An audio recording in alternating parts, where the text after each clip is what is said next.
உறவுகள் அனைவருக்கும் வணக்கம். தட்டி தூக்கிய முதல்வர் கம்பெனிகளை, கொட்டி கொடுத்த முதல்வர் மருத்துவ செலவிற்கு, எட்டி உதைத்த முதல்வர் லஞ்ச லாவண்யத்தை, தட்டி பறித்த முதல்வர் அயோக்கியர்களின் ஆட்சியை, தட்டி தூக்கிய முதல்வர் தமிழர் வாழ்வுரிமையை, இப்படியெல்லாம் பேசிக்கிட்டே இருந்தாங்க. எதுவுமே செய்யலை. அந்த ஆட்சி அப்புறப்படுத்தப்பட்டது. ஆனால் மாற்றத்திற்கான முதல்வர், மக்கள் விரும்பிய முதல்வராக வந்திருக்கிற விஜயுடைய ஆட்சின்னு இதுபோல் சில விஷயங்கள் நடந்துக்கிட்டே இருக்குது. அதனால் மக்கள்கிட்ட பெரிய இந்த ஆட்சி சிறந்த ஆட்சின்னு ரீச் ஆயிருமான்னா கொஞ்சம் ஆக வாய்ப்பு இருக்குது. ஆனால் இதை விட மிகப்பெரிய ரீச் நிறைய வழி இருக்குது. அதில் நிறைய வழிகள் எனக்கு மனசில் இருக்குது. அதில் ஒரு விஷயத்த சொல்கிறேன் இந்த வீடியோவில். நீங்கள் கிராமத்துக்கு போங்க, அங்கே இருக்கிற ரேஷன் கடையை நீங்கள் மாற்றுங்க.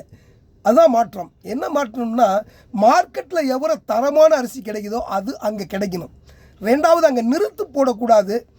மூணாவது, அவங்களுக்கு ஒவ்வொரு ரேஷன் கார்டுக்கு எவ்வளோ அளவோ அது 20 கிலோனா 20 கிலோ பேக்கெட்டில் கொடுத்துடணும், தூக்கி அப்படியே கொடுத்துடணும். அதுபோல் தான் சர்க்கரை, அதுபோல் தான் பருப்பு, அதுபோல் தான் எல்லாமே தரமானதாகவும். அளவு அங்கே நிறுத்து போட்டால் ஃப்ராடு அங்கே தான் ஆரம்பிக்குது. பேக்கெட் 1.5 கிலோனா 1.5 கிலோ பேக்கெட் 4 கிராம் ஷாம்பு அன்னைக்கு பேக்கெட்டில் விற்கிறான் சார். ஏன் நீங்கள் கொடுக்க முடியாது? இதை விட மிகப்பெரிய விஷயம் என்னன்னு கேட்டிங்கன்னா, இது வரைக்கும் ரேஷனில் கொடுக்கப்பட்ட சேலையை வேட்டியை இது வரைக்கும் நான் மனசார சந்தோஷமாக கட்டிக்கிட்டேன்னு யாராவது ஒருத்தர் வெளியில் வர முடியுமா? இந்த 60 ஆண்டு கால திமுக அதிமுக ஆட்சியில் ஒருத்தர் வர முடியாது. அது எதுக்கு கட்டியிருப்போன்னா, கொசு வலைக்கு, மாட்டுப்பட்டிக்கு, மரவடத்துக்கு, குளிக்கிற இடத்துக்கு, மரவடத்துக்கு, பிள்ளைங்களுக்கு தொட்டி கட்டி போட,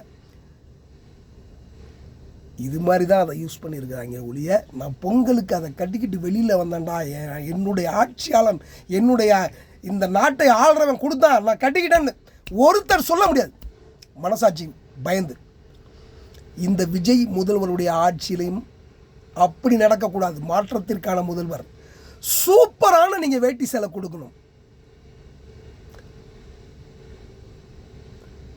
இதை விட மிகப்பெரிய ரீச் அந்த கிராம மக்கள்கிட்ட என்னன்னு கேட்டிங்கன்னா, இந்த பொருள் எல்லாமே அவங்க வீடு தேடி கொடுக்கணும். 1ஆம் தேதியிலேருந்து 3ஆம் தேதிக்குள்ளே அப்படியே தலையில் தூக்கி வச்சுட்டு உங்களை கொண்டாடுவான் அந்த நாட்டு மக்கள். செஞ்சு பாருங்கள்.